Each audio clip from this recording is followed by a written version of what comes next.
पढ़ो। जूजू देखो, ये है मनुस्मृति और एक होती है रामचरितमानस, ठीक है। और रामचरितमानस में कहा गया है कि ढोल गवार पशु शूद्र नारी सकल ताड़ना के अधिकारी।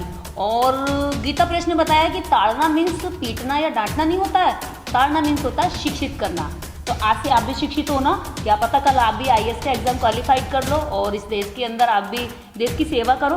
तो ठीक है, पढ़ते हैं फिर ना कि इन किताबों में कोई ज्ञान नहीं है। अगर ये किताबें चली, ये किताबें लोगों के द्वारा चलाई गई तो ये केवल अज्ञानता पर चली, इस देश की करोड़ों जनता की अज्ञानता पर चली। और यही कारण है आज ये इसी उससे घबराए हुए हैं कि जिनको हमने अज्ञानता के दम पर अपने ज्ञान का डंका बजाया, आज वो शिक्षित होकर के पढ़ के दिखा रहे। बताओ, अरे भैया तुमने एक तो भाषा ऐसी रचित करी इतनी हार्ड कि आम जनता पढ़ ना सके। अब इन्हें भी नहीं पता था कि तुलसीदास जो है बाद में इसको अवधि में लिख जाएगा और अवधि फिर इंग्लिश में हिंदी में ट्रांसलेट हो जाएगी। और हिंदी हम सबको आती है, हमारी मदर टंग है, हमारी राष्ट्रभाषा भी तुम हिंदी बताते हो। हमने हिंदी पढ़ ली, स्कूलों में पढ़ा दी गई, तो तुम्हारे इन ग्रंथों को पढ़ लिया। जब पढ़ा तो जाना, अरे बाप रे, इतना बड़ा घोटाला, इतना बड़ा भ्रष्टाचार, लिखा कुछ है, बताया कुछ है, पढ़ाया कुछ है, लागू कुछ और किया है और हम लोगों को लूट लिया।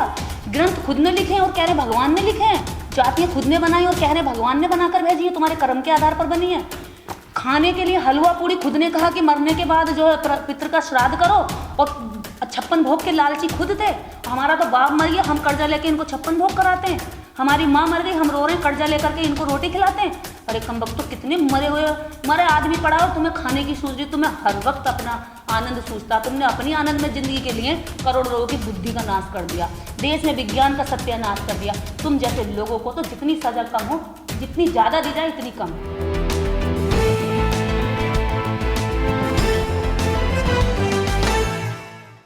पढ़ो। जूजू देखो, ये है मनुस्मृति और एक होती है रामचरितमानस, ठीक है। और रामचरितमानस में कहा गया है कि ढोल गवार पशु शूद्र नारी सकल ताड़ना के अधिकारी। और गीता प्रेस ने बताया कि ताड़ना मीन्स पीटना या डांटना नहीं होता है, ताड़ना मीन्स होता है शिक्षित करना। तो आज से आप भी शिक्षित हो ना, क्या पता कल आप भी आईएएस का एग्जाम क्वालिफाइड कर लो और इस देश के अंदर आप भी देश की सेवा करो। तो ठीक है, पढ़ते हैं फिर ना, ठीक है, चलो पढ़ो, आ जाओ। अरे अरे अरे, कहाँ जा रही हो, कहाँ जा रही हो? पढ़ती नहीं है, पता नहीं कैसे पढ़ाया होगा इन लोगों ने कि ढोल गवार पशु शूद्र नारी सकल ताड़ना के अधिकारी। और कह रहे हैं कि भैया ताड़ना किसी को पीटना मारना नहीं होता, हम तो बहुत अच्छे लोग हैं, किसी को नहीं पीटा मारा हमने। और शिक्षित करना होता है, ताड़ना मतलब देखना भी होता है। कहते हैं ना कैसे ताड़ रहा है, यानी कि देख रहा है। तो वो दो तरह से शब्दों पर लिपापोती कर रहे हैं। बात समझ में आती है कि शिक्षित करना मतलब महिला को शिक्षित करना समझ में आता है। और पशु को भी चलो शिक्षित कर लो, सर्कस में ये इन्होंने तर्क दिए, सर्कस में शेर नाचता है, हम तर्क के आगे भूख के मारे नाचता, हालांकि वो इन्होंने शिक्षा से कहा कि शिक्षित कर दिया और भूख से वो नाच गया। तो अब आ जाओ, अब समझ में ये नहीं आ रहा कि किस तरह से इन्होंने पशु को ताड़ा होगा, यानी कि पढ़ाया होगा। अब देखना ये है कि कब सारे शब्दों का अर्थ इन्होंने बदल दिया। अब देखते हैं कि चौपाई में से ढोल कब निकालते हैं। जब तक ढोल शब्द उसके अंदर रहेगा तुम्हारे तर्क बेकार लगने लगेंगे। क्यों? क्योंकि ढोल को शिक्षित किया ही नहीं जा सकता। अब ढोल पर बात करते तो कुतर्की पता है क्या कहते हैं, भैया अगर ढोल को टाइट नहीं करेंगे, अगर ढोल बजाने वाला बढ़िया नहीं होगा तो ढोल का भी सुर जो है बढ़िया नहीं निकलेगा, बेकार हो जाएगा, भय भय करेगा वो। तो अब मुझे ये नहीं लगता कि वो तो बजाने वाले की कला हुई ना, ढोल का इसमें क्या पढ़ना पढ़ाना हो गया भैया। तो अपने कुतर्क को सही करने पे पूरी लीपापोती लग रहा है, पूरी जान लगा रहे हैं। लेकिन रुको, आपको हम ऐसे भागने नहीं देंगे। आपने जो वैचारिक जंग इतने लंबे समय पहले हमारे लोगों पर जबरन थोप कर उनसे अपनी गुलामी कराई ना, आज उन सबका हिसाब देने का समय आ गया है। एक एक चौपाई का शब्द का अर्थ हम निकालें। रामचरितमानस पर कई सारे लोग, बहुत सारे सामाजिक लोग और शूद्र उस पर आपसे सवाल पूछ चुके हैं और पूछते रहेंगे जब तक जवाब नहीं आएगा। अभी मेरे हाथ में आपका एक धर्म ग्रंथ हो रहा है जिनको आप बड़ा पवित्र कहते हैं, जिसकी आप बड़ी बड़ी महिमा मंडन करते हैं और इसको ले करके कथाएं करते हैं और इससे आप वाचन करके लोगों से धन भी लेते हैं और दक्षिणा भी लेते हैं और महिलाओं की इज्जत भी ले लेते हैं जब आपको मौका मिलता है।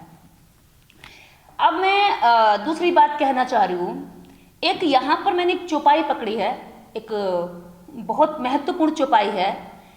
इन्होंने कहा है मनुस्मृति है, पंडित रामेश्वर भट्टाकृत्या की लिखी हुई है, आप देख सकते हैं।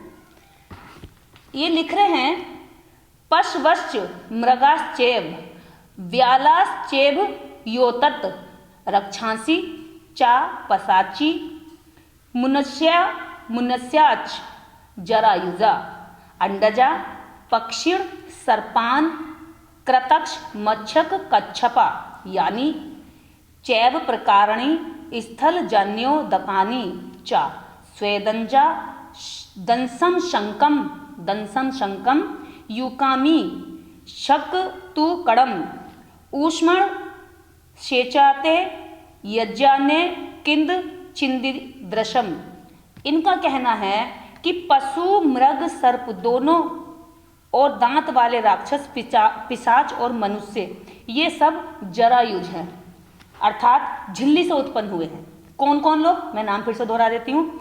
पशु, मृग, सर्प, ये दांत वाले जितने भी जीव हैं ये झिल्ली से पैदा हुए। झिल्ली यानी यूट्रस होती है जैसे कि हम सब लोग, उसी तरह से पैदा होते हैं, अर्थात झिल्ली से उत्पन्न है। उसके बाद अब आते हैं दूसरी लाइन पर, पक्षी, सांप, मगर, मछली और कछुए ये अंडे से पैदा होते हैं।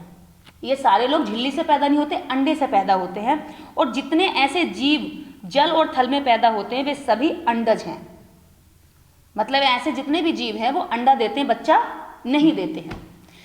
अब एक और सुंदरकांड में इनका आता है कि सुंदरकांड में बंदर, इनका हनुमान, वो लेने जाते हैं, भगवान हनुमान जड़ी बूटी लेने जाते हैं। लक्ष्मण के जब प्राण आघात हो जाते हैं, उनकी जान बचाने के लिए वो बूटी लेने जाते हैं। बूटी लेने जाते हैं तो वो क्या होता है, उन्हें समझ में नहीं आता है, क्योंकि शिक्षित नहीं होते हैं तो वो समझ नहीं पाते हैं कौन सी दवाई कहाँ काम आती है। तो पूरा पहाड़ डालाते हैं। जब पहाड़ लाते हैं, पसीना आ जाता है ऊपर, तो उनके पसीने की एक बूंद समुद्र में गिरती है। और समुद्र में जब एक बूंद गिरती है तो वो बूंद मछली के पेट में चली जाती है। कैसे जाती होगी, मुंह से जाती होगी, जाने कैसे गई पता नहीं, पेट में चली जाती है और फिर पैदा होता है मकर ध्वज। अब मकर ध्वज इन्होंने इंसान बताया है। यहां पर मनुस्मृति में मनु महाराज लिख कर गए हैं कि ये सब अंडे देती हैं मछलियां और कछुए। अब रामचरितमानस सुंदरकांड का जब पाठ आता है तो उसमें क्या कहते हैं, दुबे जी लिख कर गए हैं कि अंडा वाली मछली एक इंसान को जन्म देगी। अब हैरान करने वाली बात यह है कि उन्होंने ये तो लिख दिया, लेकिन उन्होंने भी मनुस्मृति नहीं पढ़ी थी। तुलसीदास दुबे ने भी मनुस्मृति नहीं पढ़ी थी। हम तो ये सोचते थे हमारे शूद्रों ने मनुस्मृति नहीं पढ़ी या हमने नहीं पढ़ी, हमें पढ़ने नहीं दी। लेकिन हैरानी वाली बात यह है कि मती मारे गए तुलसीदास जी भी एक बार पढ़ लेते तो शायद वो भी जान जाते कि मछली बच्चा नहीं देती, मछली अंडा देती है। लेकिन क्या अब अगर अभी मनु महाराज होते तो दो कान पर रेपटा मारते पकड़ करके, गधे मेरी बात को उल्टा कर दिया तूने, मैं तो खुद कह कर गया हूं कि मछली अंडा देती है और तू कह रहा है कि मकर ध्वज पैदा हो गया उससे। मकर ध्वज यानी इंसान। तो अब क्या है, एक पंडित दूसरे पंडित की काट, यानी या तो इन्होंने पढ़े नहीं, या इन्होंने भांग ज्यादा पी ली, या इन्होंने नशा ज्यादा कर लिया। हाथ में इनके कलम होती थी, स्याही इनके हाथ में होती थी और किसी को लिखने का हक नहीं होता था। इन्होंने सोचा हम जो लिखना लोग मान ही लेंगे, कौन से किसी को पढ़ना आता है, लिखे गए भैया, और लिख डाले कबाड़ा ग्रंथ। सबसे बड़ा पाप इन्होंने ये करा, भांग पीकर लिखे हुए ग्रंथों को, किताबों को, यानी ये बकवास किताबों को इन्होंने धर्म से जोड़ दिया, और धर्म को इंसान से जोड़ दिया, और इंसान को पुनर्जन्म से जोड़ दिया, और पुनर्जन्म को भगवान से जोड़ दिया। अब वापिस इसी जन्म में आकर के कह दिया कि अगर आपको पुनर्जन्म का पाप धोना है तो पंडित की सेवा करनी पड़ेगी। अगर आपको पुनर्जन्म का पाप का भागी नहीं बनना है तो आपको पुजारी जी के यहाँ पैर चरण बंदन करने पड़ेंगे, चाहे वो कुछ भी लिखे, चाहे वो गप्पे मार के किताबें लिख दे। ऐसी किताबें मैं रोज लिखूं, लेकिन मैं इंसानियत को तोड़ने वाली ऐसी किताबें लिखने पर समय बर्बाद नहीं करूंगी। मैं संविधान को किताब मानती हूँ, जिस किताब ने कहा कि अरे नहीं भाई, कोई जाति से ऊंचा नीचा नहीं, कोई जन्म से ऊंचा नीचा नहीं, योग्यता के आधार पर उसको आगे बढ़ाओ, उसके सहयोग करो, और जो पीछे रह गया है उसको सहयोग करने के लिए स्पेशल तरीके से हाथ पकड़ो और सहारा दो। लेकिन मनुस्मृति तो जो है देश में चली है काफी सालों तक, और ये पवित्र धर्म ग्रंथ है, रामचरितमानस भी घर घर में पढ़ा जाता है हिंदुओं के। तो अरे तभी तो चल गई इतने सालों तक, अब क्यों नहीं टिक पा रही है ये? इसीलिए तो चल गई, अज्ञानता पर चल गई।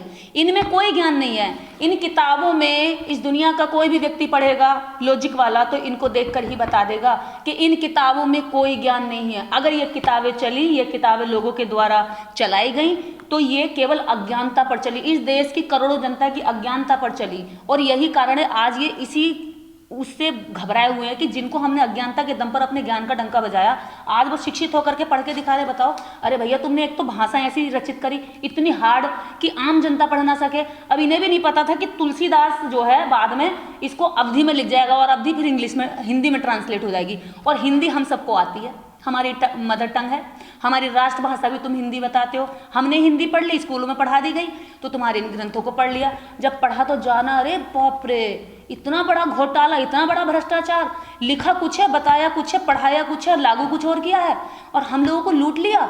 ग्रंथ खुद ने लिखे हैं और कह रहे भगवान ने लिखे हैं, जातियां खुद ने बनाई और कह रहे भगवान ने बनाकर भेजी है, तुम्हारे कर्म के आधार पर बनी है।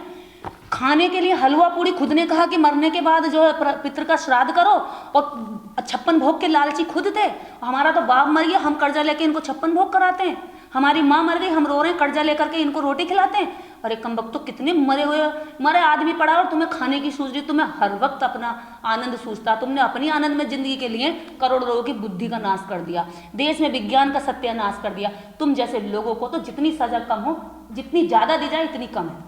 लेकिन पवित्र ग्रंथ है रामचरितमानस और जो मनुस्मृति, आप कितने पवित्र हैं, देखो ना। मैं स्त्री हूँ और स्त्री को कहा गया मंदिर में नहीं जा सकते, इसीलिए कहा गया कि मंदिर का रहस्य न जान ले।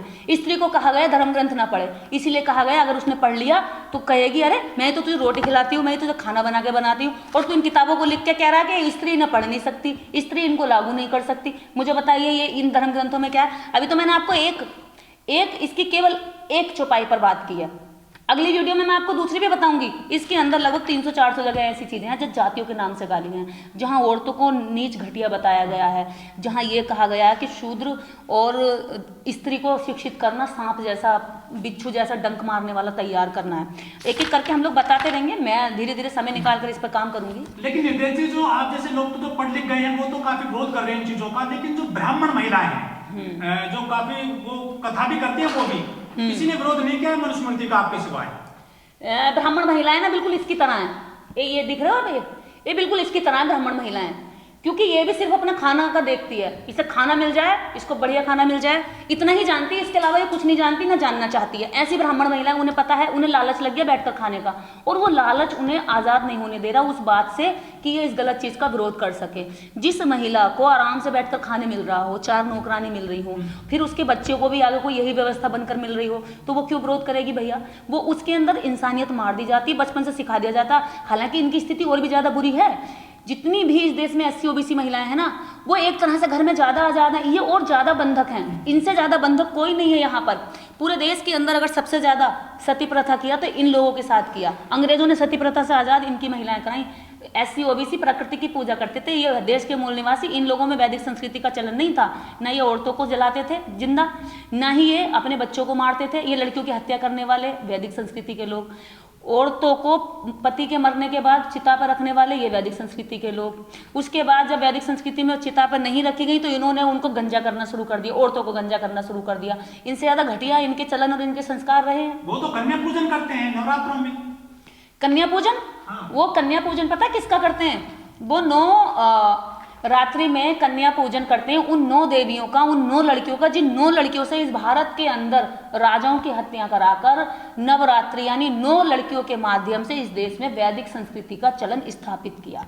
और इस देश की मूल सभ्यता और संस्कृति हड़प्पा सभ्यता को उन्होंने तोड़ने, छिन्न भिन्न बर्बाद करने का काम किया। तो 9 देवियों की पूजा करते हैं वो उनकी, जिन्होंने इस देश के अंदर उनके काम को, उनके पैर को जमाने के लिए उनका लाभ पहुंचाया। ना कि इस देश की लड़कियों की करते, कभी ये गलत फहमी में हो कि उनकी करते। अगर उस देश की लड़कियों की करते तो देश में रोज बलात्कार क्यों होते भाई? देश के अंदर गाड़ियों से पकड़ करके खिचड़ के क्यों मारी जाती है लड़कियां?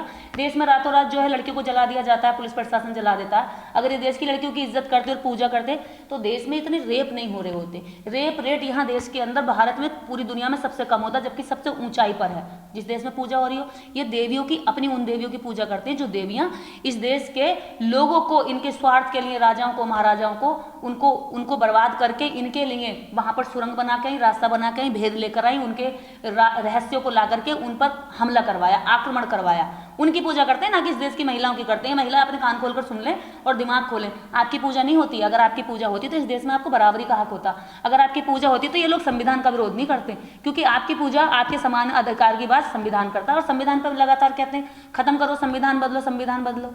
ये संविधान को इसीलिए नफरत करते हैं क्योंकि सभी देश की महिलाओं के लिए सम्मानजनक जीवन और सम्मानजनक पद पर बैठने की पूरी आज़ादी संविधान देता है।